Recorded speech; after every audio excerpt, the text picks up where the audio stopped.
नमस्कार, स्वागत है आपका अपनी YouTube चैनल संध्या कंप्यूटर क्लासेस। मैं शरण कुमार आपका एक बार फिर से आपके अपनी YouTube मंच पे स्वागत करता हूं। आज की मोटिवेशनल कोट के साथ में कि कामयाबी किस्मत तय नहीं करती है मेरे दोस्तों, अगर इरादों में दम हो तो मंजिल भी झुका करती है। इस बार जो है मंजिल को उसकी औकात दिखाने वाले हैं। आरईसीएटी एग्जाम में 90% से आप पार करने वाले हैं। तो आप सभी विद्यार्थियों को अग्रिम शुभकामनाएं। आप जुड़े हैं आरईसीएटी के नंबर 1 और सबसे विश्वसनीय चैनल के साथ में। अगर आप करना चाहते हैं आरईसीएटी एग्जाम में 90 से पार, तो एक मात्र विकल्प है आपके सामने, संध्या कंप्यूटर क्लासेस। मेरे फ्रेंड्स, जो आपको इंस्टाग्राम में अकाउंट दिख रहा है, आज ही हमने क्रिएट किया है, संध्या.computer.classes के नाम से है। तो यहाँ से आप हमसे जुड़ सकते हैं। बाकी जो टेलीग्राम चैनल है, यहाँ से तो आप जुड़े हुए हैं तो अच्छी बात है। अगर नहीं ज्वाइन किया तो इसको जल्दी से ज्वाइन कर दे। जो भी आपकी क्वेरी होती है, अगर पर्सनल क्वेरी है तो आप हमें इस जो है इंस्टाग्राम अकाउंट पे बोल सकते हैं। तो देखिए, ज़्यादा आपका टाइम ना लेते हुए सबसे पहले क्वेश्चन की ओर बढ़ते हैं। आज का अपना पहला क्वेश्चन कि निम्न में से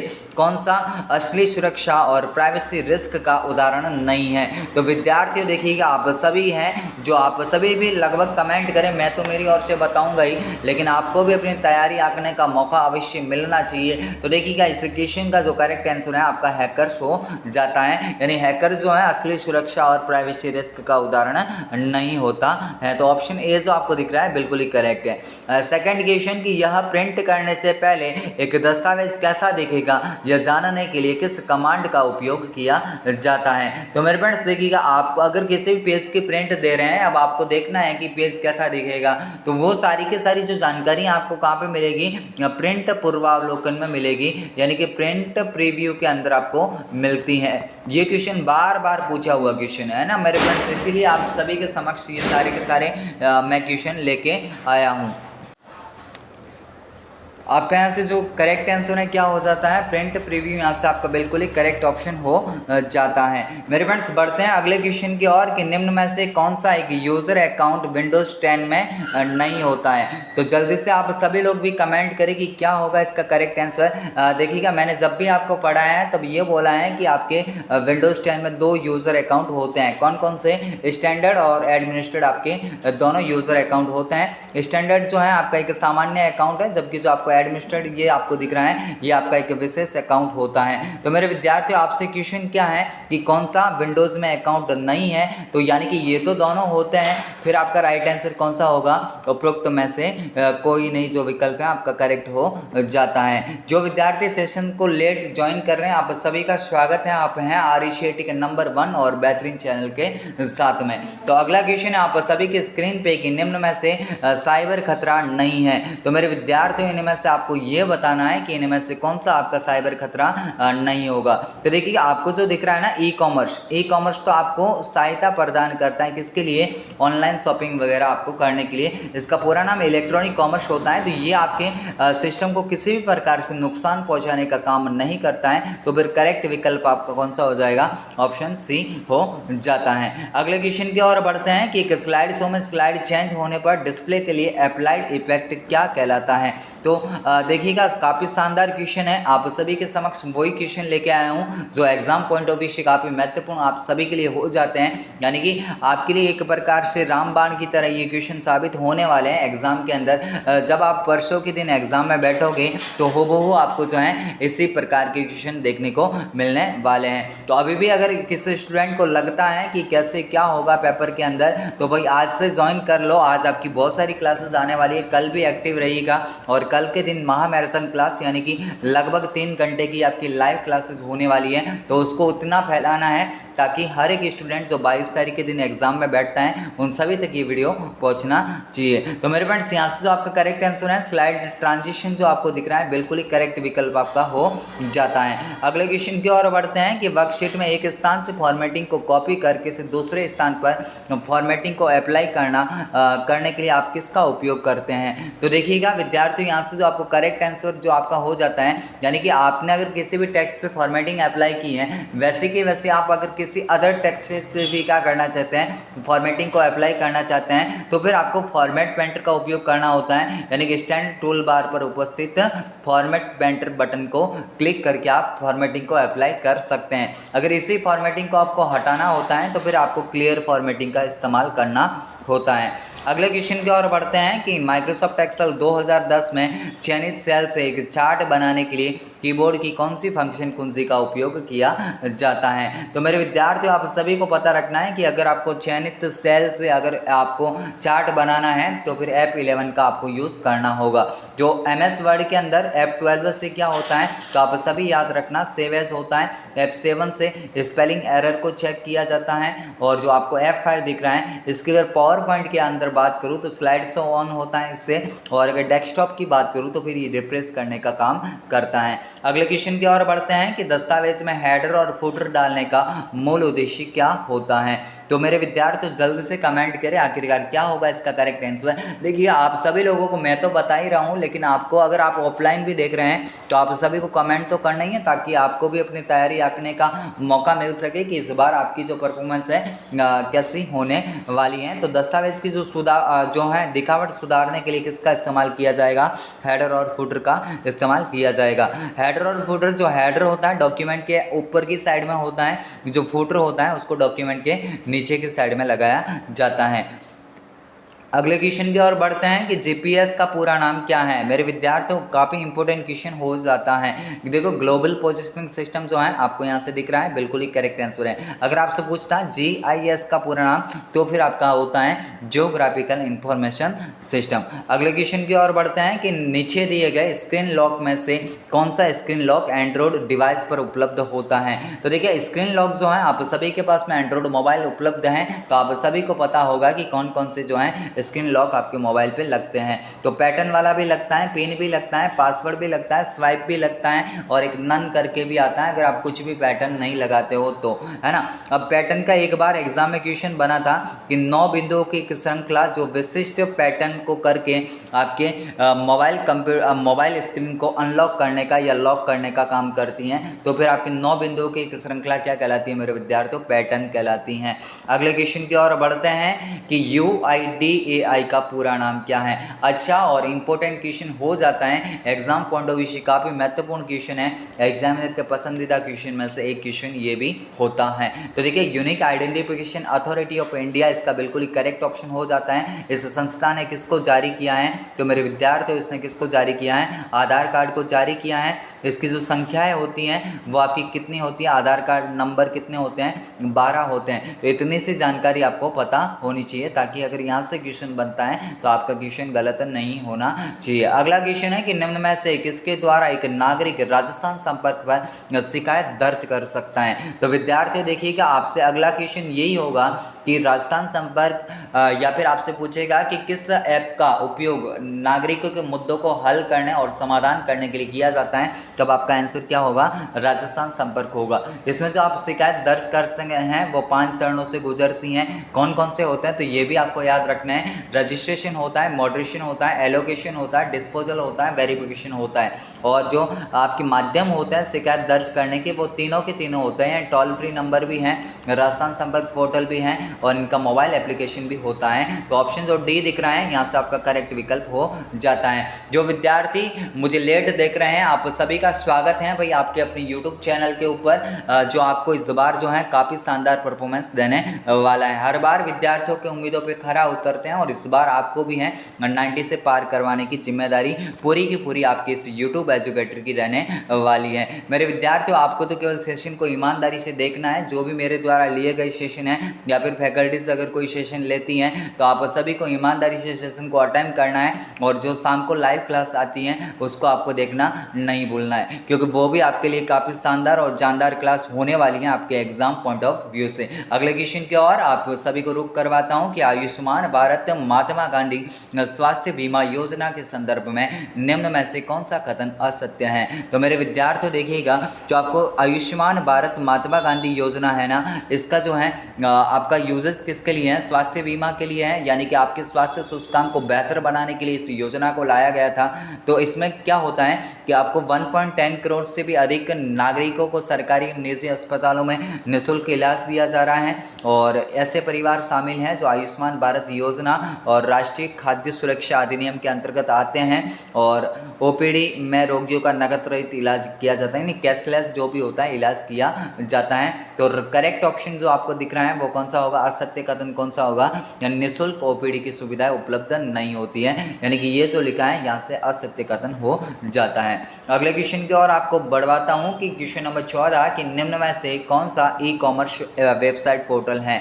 तो देखिएगा ई कॉमर्स का यहाँ से कौन सा हो जाएगा, तो मेरे विद्यार्थियों आपको दिख रहा है कौन सा, फ्लिपकार्ट है, अमेजोन है, स्नैपडील, जबोंग, पेटीएम, मिंत्रा, जो भी वगैरह वगैरह आपको नाम पता है वो सारे के सारे क्या हैं, ई कॉमर्स के एग्जाम्पल होते हैं। ई कॉमर्स आपकी इलेक्ट्रॉनिक कॉमर्स होती हैं, किस किस प्रकार की होती हैं, तो आप बोलेंगे सर B2C, B2B, C2B और C2C, है ना। तो इन सभी के पूरे नाम आपको पता होने चाहिए। मैंने आपको बताया B से मेरा मतलब क्या है, बिजनेस है, और C से मेरा मतलब कंज्यूमर है। ऐसे आपको जब भी क्वेश्चन पूछे तो आराम से आप टिक मार्क वहाँ पे कर देना। आप सभी का एग्जाम काफ़ी बेहतरीन होगा, ये दुआएं हैं मेरी आप सभी विद्यार्थियों के साथ में। इसी का आपके अगले क्वेश्चन की ओर बढ़ता हूँ कि निम्न में से कौन से लाभ प्रधानमंत्री जन धन योजना से जुड़े हुए हैं। तो मेरे विद्यार्थियों आपसे बेसिकली किसके बारे में पूछा है, PMJDY, है ना, PMJDY योजना के बारे में पूछा है। तो इस योजना में आपको खाता खुलवाने के लिए किसी भी प्रकार के शुल्क की आवश्यकता नहीं होती है, पहली बात तो आपको ये याद रखनी है। और दूसरी बात ये याद रखनी है कि इस योजना का जो मुख्य उद्देश्य है वो क्या है, तो आपको पता रखना है कि आर्थिक रूप से जितने भी कमजोर वर्ग हैं उन सभी तक वित्तीय सेवाएं पहुंचाना ही इस योजना का मूल उद्देश्य है। देखिएगा यहाँ से जो 1 लाख तक का दुर्घटना बीमा मिलता है, 30,000 की जीवन बीमा भी मिलता है, 5,000 तक की ओवरड्राफ्ट की सुविधाएं भी मिलती हैं। तो उपरोक्त सभी विकल्प यहाँ से आपका करेक्ट ऑप्शन हो जाता है। अगले क्वेश्चन की ओर बढ़ते हैं कि निम्न में से कौन सा मोबाइल वॉलेट का एग्जाम्पल नहीं है, कौन सा उदाहरण नहीं है। तो विद्यार्थी देखिएगा मोबाइल वॉलेट का जब भी आपसे एग्जाम्पल पूछे तो क्या SBI बड़ी होता है, आप बोलेंगे बिल्कुल सर जो SBI बड़ी है वो SBI द्वारा जारी किया गया मोबाइल वॉलेट होता है। क्या भीम होता है, तो आप बोलेंगे जी हाँ, क्योंकि भीम का पूरा नाम क्या है, भारत इंटरफेस फॉर मनी। जो पेटीएम है, पेटीएम भी आपका होता है, पेटीएम के संदर्भ में आपसे पूछेगा QR का पूरा नाम, और QR आपको बताना है क्विक रेस्पॉन्स, यानी जल्दी जवाब देना। जो क्रेडिट कार्ड आपको दिखता है ना, ये तो मेरे विद्यार्थियों क्या होता है, आपका प्लास्टिक का एक छोटा सा कार्ड है जो बैंक द्वारा जारी किया जाता है, जिसमें आपको पहले जो है सामान खरीदना होता है, बाद में उसका भुगतान करना होता है, यानी पहले खरीदना होता है बाद में भुगतान करना होता है। इस प्रकार से आपको याद रखना है। UPI का पूरा नाम आपसे पूछेगा एग्जामिनर, और आपको बताना है कि यूनिफाइड पेमेंट इंटरफेस, जो आपको दिख रहा है ऑप्शन C यहाँ से करेक्ट विकल्प हो जाता है। इसको जारी करने वाली संस्था का नाम भी याद रखना, सारे के सारे NPCI, और NPCI को हिंदी में क्या बोलते हैं, तो मेरे विद्यार्थी ये भी याद रखना है, राष्ट्रीय भुगतान निगम बोला जाता है। क्या बोला जाता है, राष्ट्रीय भुगतान निगम। तो आप हैं सबसे विश्वसनीय चैनल के साथ में, तो बिल्कुल कतई आपको चिंता वाली बात नहीं रखनी है कि क्या होगा एग्जाम के अंदर। मैं बोल रहा हूं कि अगर अभी भी आप विद्यार्थी में से किसी ने कुछ भी नहीं पढ़ा और आप भी चाहते हैं कि मेरे भी अच्छे परसेंटेज बने, तो आज से इस सेशन को ज्वाइन कीजिएगा इस प्लेटफॉर्म के साथ में, तो आप 80 से 90% यहाँ से लेके जाने वाले हैं। अगले क्वेश्चन की ओर आप सभी को रुक करवाता हूँ कि एक उपयोगकर्ता का इंटरनेट तक पहुँचने के लिए निम्न में से कौन से माध्यम की आवश्यकता होती है। तो मेरे विद्यार्थी देखिएगा यहाँ से जो आपको है मॉडेम की भी आवश्यकता होगी, ISP की भी आवश्यकता होगी, वेब ब्राउजर की भी आवश्यकता होगी। तो उपरोक्त सभी विकल्प हैं जो यहाँ से आपका करेक्ट ऑप्शन हो जाता है। मॉडेम का आपसे पूरा नाम पूछेगा तो आप सभी को याद रखना है, मॉड्यूलेटर टू डीमॉड्यूलेटर होता है। ये क्या करता है, टेलीफोन लाइनों पर उपस्थित एनालॉग सिग्नल को डिजिटल में और डिजिटल सिग्नल को एनालॉग सिग्नल में बदलने का काम करता है। ISP का अगर आपसे पूरा नाम पूछे तो भी आपको याद रखना है, इंटरनेट सर्विस प्रोवाइडर यहाँ से आपका पूरा नाम होता है। जो वेब ब्राउजर हैं इनके बारे में आपको पूरे नाम पता रखना है, क्योंकि कभी कभार एग्जामिनर क्या करता है, आपसे पूछता है कि इनमें से कौन सा वेब ब्राउजर नहीं है, तो उस केसेस में आपको सर्च इंजन के नाम देगा। तो मैं जितने भी वेब ब्राउजर आपसे पूछे जा सकते हैं उन सभी के नाम आपको अभी बता रहा हूँ, है ना। यानी कि सबसे पहले आपको याद रखना है माइक्रोसॉफ्ट एज ये याद रखना है। एक आपको याद रखना है इंटरनेट एक्सप्लोरर। इसके अलावा सफारी याद रखना है, यूसी ब्राउज़र आपको याद रखना है, ओपेरा मिनी याद रखना है, नेटस्केप नेविगेटर याद रखना है, गूगल क्रोम याद रखना है। ये जितने भी नाम आप सभी के सामने ले रहा हूँ इन सभी को याद रखना है। बाकी जो आपके सर्च इंजन है वो कौन कौन से होते हैं, गूगल, याहू, एंड बिंग, है ना, गूगल, याहू एंड बिंग जो है यहाँ से आपका ये सर्च इंजन होते हैं। तो कभी कभार क्वेश्चन सीधा का सीधा दे देता है। अगर एग्जामिनर आपको अच्छा मिले और चाहे वो अगर चाहता है कि भाई सभी विद्यार्थी आराम से एग्जाम को क्लियर करें, तो इस टाइप के क्वेश्चन भी आपको दिए जा सकते हैं। अगला क्वेश्चन कि निम्न में से कौन सा ऑपरेटिंग सिस्टम नहीं है? तो मेरे विद्यार्थियों देखिएगा, ऑपरेटिंग सिस्टम जब भी आपसे पूछे, है ना, तो MS DOS आपका होता है, विंडोज़ के सभी वर्जन आपके ऑपरेटिंग सिस्टम का हिस्सा है, लिनक्स भी है, यूनिक्स भी है, मैक OS भी है, एप्पल iOS भी है, एंड्रॉयड भी है, ये सारे के सारे आपके ऑपरेटिंग सिस्टम होते हैं। बट जो आपको ओरेकल दिखता है ना, ओरेकल होता क्या है, तो एक इतना प्रोटेक्शन वाला सॉफ्टवेयर होता है, एक एप्लीकेशन सॉफ्टवेयर है जिसका उपयोग जो है बैंकों में वगैरह प्रोटेक्शन के लिए किया जाता है। यानी कि बहुत ज़्यादा अगर हाईली प्रोटेक्शन की मैं बात करूँ तो ये वाला आपका सॉफ्टवेयर होता है जिसका यूजेस बैंकों में वगैरह किया जाता है। तो यानी ये तो आपका एप्लीकेशन सॉफ्टवेयर है। बाकी जो भी आपको दिख रहे हैं सिस्टम सॉफ्टवेयर बोलूँ या फिर ऑपरेटिंग सिस्टम बोलूँ, बातें दोनों की दोनों एक होती हैं। तो यहाँ से जो आपका करेक्ट ऑप्शन ओरेकल हो जाता है। अगले क्वेश्चन की ओर आप सभी को लेके जा रहा हूँ कि निम्न में से कौन सा एप्लीकेशन सॉफ्टवेयर नहीं है? तो विद्यार्थियों देखिएगा, अभी आपको बताया है कि इनमें से देखो, जब भी आपसे ऐसा बेसिक क्वेश्चन पूछे ना, तो एक फंडा हमेशा माइंड में क्लियर रखना कि एप्लीकेशन सॉफ्टवेयर में यूज़र हमेशा काम कर सकता है, लेकिन सिस्टम सॉफ्टवेयर आपके सिस्टम को ऑन करवाने का काम करता है। तो यानी कि यहाँ से जो आप किस किस में काम कर सकते हैं? क्या विंडोज़ XP में आप काम कर सकते हैं? तो आप बोलेंगे सर विंडोज़ तो सिस्टम को ऑन करवाने का काम करता है, यानी कि ये आपका एप्लीकेशन सॉफ्टवेयर नहीं होगा। बाकी जो आपको दिख रहा है ना VLC media player, VLC media player किसके लिए होता है? वीडियो आपका कोई भी हो सकता है, आपके कंप्यूटर में है, आपके लैपटॉप में रन करवाने के लिए इसका इस्तेमाल किया जाता है, और आपका एडोब रीडर PDF फाइलों को रीड करने के लिए, फोटोशॉप फोटो के एडिटिंग के लिए। तो इन तीनों में कार्य हो रहा है, किसी विशेष काम के प्रयोजन से इसका इस्तेमाल किया जा रहा है, इसीलिए इनको एप्लीकेशन सॉफ्टवेयर के अंदर रखा जाता है। अगले क्वेश्चन की ओर बढ़ते हैं। आप सभी का स्वागत है आपके अपने इस बेहतरीन प्लेटफॉर्म के ऊपर, जो आपको जो काफ़ी शानदार इस बार एग्जाम के अंदर परफॉर्मेंस देने वाला है। असत्य कथन की पहचान करना है। देखिएगा विद्यार्थियों, मैंने रिसाइकल बिन आपको बार बार बताया है ना, यानी कि एग्जामिनर के पसंदीदा क्वेश्चन में से एक क्वेश्चन रिसाइकल बिन भी होता है। तो यहाँ से आपको बोला है कि आप रिसाइकल बिन में हटाई गई फाइलों को पुनः पा सकते हैं क्या? तो आप बोलेंगे जी सर, बिल्कुल वहाँ से हम प्राप्त कर सकते हैं। अगला आपसे पूछा है कि यदि आपको कभी ज़रूरत है तो आप रिसाइकल बिन से किसी भी फाइल को पुनर्स्थापित कर सकते हैं क्या? हाँ कर सकते हैं। किसके माध्यम से? रीस्टोर का प्रयोग करके हम कर सकते हैं। अगला पूछा है कि आप रिसाइकल बिन में फाइलों को भेजकर डिस्क का रिक्त स्थान बढ़ा सकते हैं क्या? एक बार इसको रहने देते हैं। फिर आगे बोला है कि आप राइट क्लिक करके एम्प्टी रिसाइकल बिन को चुनकर आप रिसाइकल बिन को पूरा का पूरा साफ कर सकते हैं। तो ये भी सही है। देखो विद्यार्थियों, यहाँ से जो आपको दिख रहा है ना ऑप्शन C, क्या आप रिसाइकल बिन में फाइलों को भेज के डिस्क का रिक्त स्थान बढ़ा सकते हैं? तो मेरे विद्यार्थी कभी भी नहीं बढ़ा सकते। क्यों?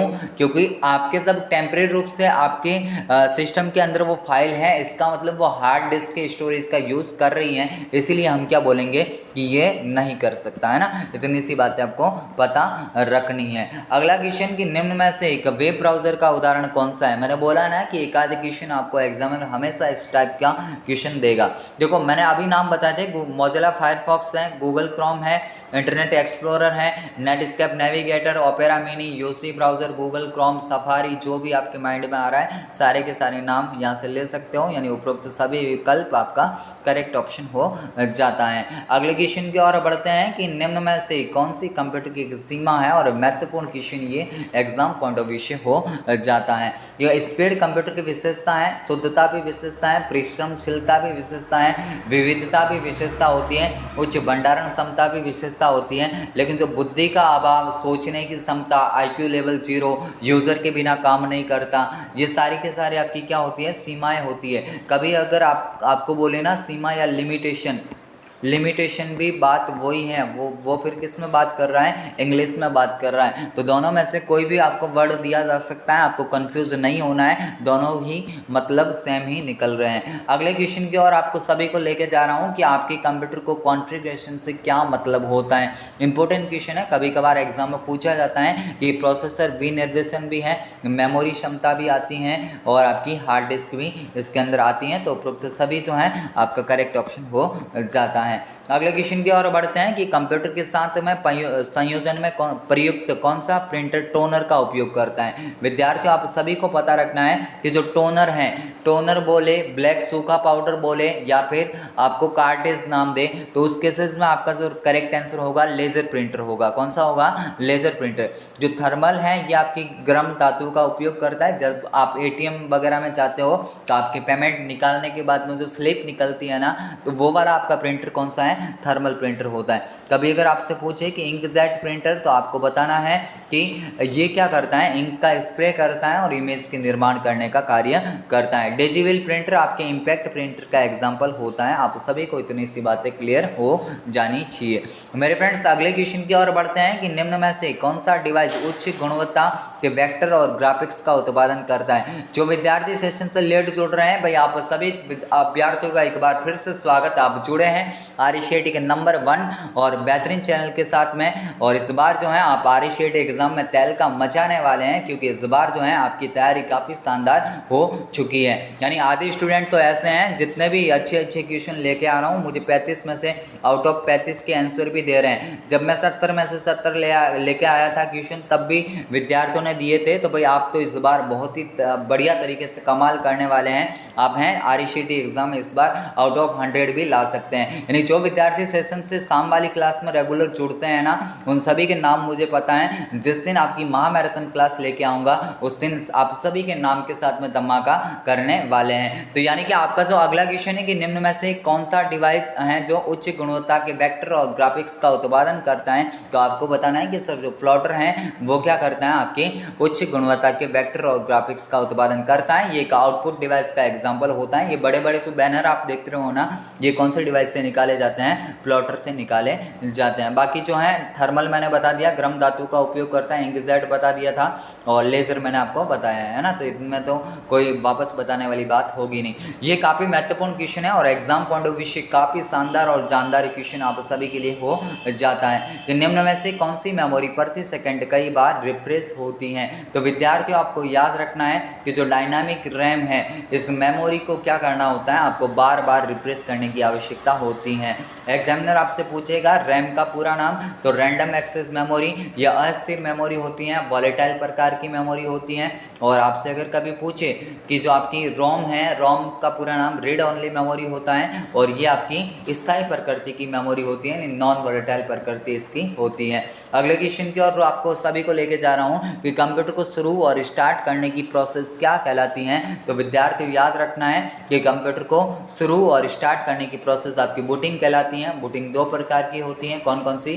तो आपकी कोड बूटिंग और वार्म बूटिंग। कौन कौन सी? कोड बूटिंग और वार्म बूटिंग। जो कोड बूटिंग है, इसमें क्या होता है कि अगर आप पावरलेस कंप्यूटर को ऑन कर रहे हैं और उसमें पहले लाइट नहीं थी, अब आपने आके उसको ऑन किया, तो वो प्रोसेस आपकी कौन सी है? कोड बूटिंग है। जबकि अगर पहले से ही कंप्यूटर आपका स्टार्ट है और आप उसको क्या कर रहे हैं? रीस्टार्ट कर रहे हैं, तो ये प्रोसेस आपकी क्या कहलाती है? वार्म बूटिंग कहलाती है। अगले क्वेश्चन की ओर आप सभी को लेके जा रहा हूँ कि निम्न में से किसके द्वारा आप वीडियो गेम्स और एप्स डाउनलोड कर सकते हैं। तो मेरे विद्यार्थी जल्दी से आप सभी लोग भी कमेंट करें, ताकि आपको भी अपनी तैयारी आंकने का मौका इस बार मिल सके कि आपकी परफॉर्मेंस कैसी है। तो देखिएगा, आपसे बोला है कि यहाँ से आप कैसे डाउनलोड वगैरह ये कर सकते हैं। वीडियो हैं, गेम्स हैं, ऐप्स हैं, तो ये आप विंडो स्टोर से कर सकते हैं। जैसे अपने मोबाइल के अंदर गूगल प्ले स्टोर होता है ना, वैसे के वैसे कंप्यूटर में विंडो स्टोर होता है। सर ये कोर्टाना क्या होता है? तो कोर्टाना आपका वॉइस पावर्ड पर्सनल असिस्टेंट होता है, जिसका उपयोग सर्च बॉक्स की तरह किया जाता है। जिस प्रकार से मोबाइल के अंदर आपका गूगल असिस्टेंट होता है ना, वैसे के वैसे कंप्यूटर के अंदर आपका कोर्टाना होता है।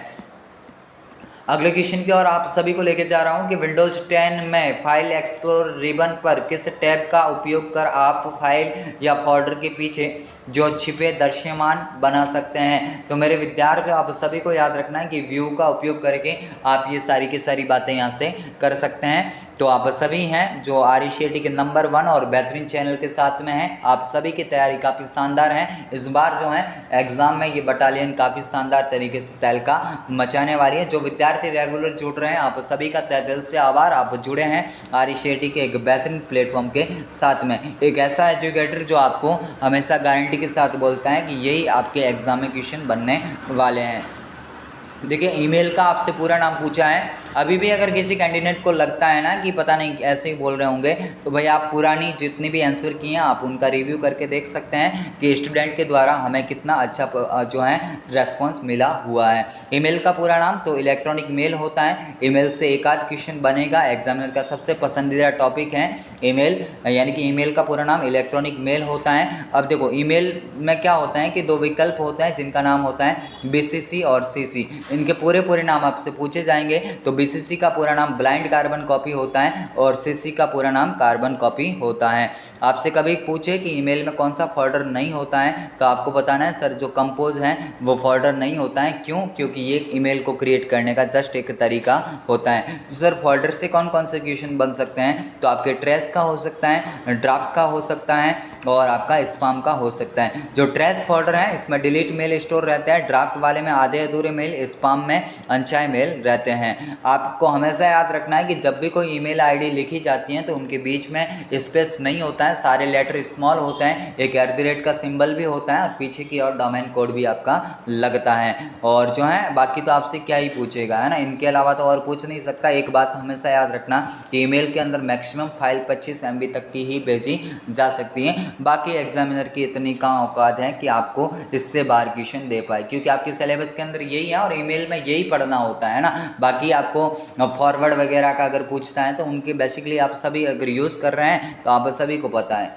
अगला क्वेश्चन यह है कि प्रिंटर एक कंप्यूटर पर निम्न में से किन कंट्रोल पैनल या सेटिंग विकल्प का उपयोग कर इंस्टॉल किया जा सकता है? तो विद्यार्थियों याद रखना है कि आप कंट्रोल पैनल में सबसे पहले आपको जाना है, फिर हार्डवेयर एंड साउंड डिवाइस के अंदर आपको प्रेस करना है, फिर प्रिंटर करना है, फिर ऐड प्रिंटर करना है। एक तो तरीका होता है ये, और दूसरा तरीका आपका होता है कि आपको सेटिंग में गए, फिर वहाँ से डिवाइस को क्लिक किया, फिर प्रिंटर एंड स्कैनर किया, फिर ऐड प्रिंटर एंड स्कैनर कर सकते हैं। तो दोनों के दोनों विकल्प आपके यहाँ से करेक्ट हो जाते हैं। प्रिंटर एक आउटपुट डिवाइस है जिसकी गुणवत्ता आपकी DPI में मापी जाती है।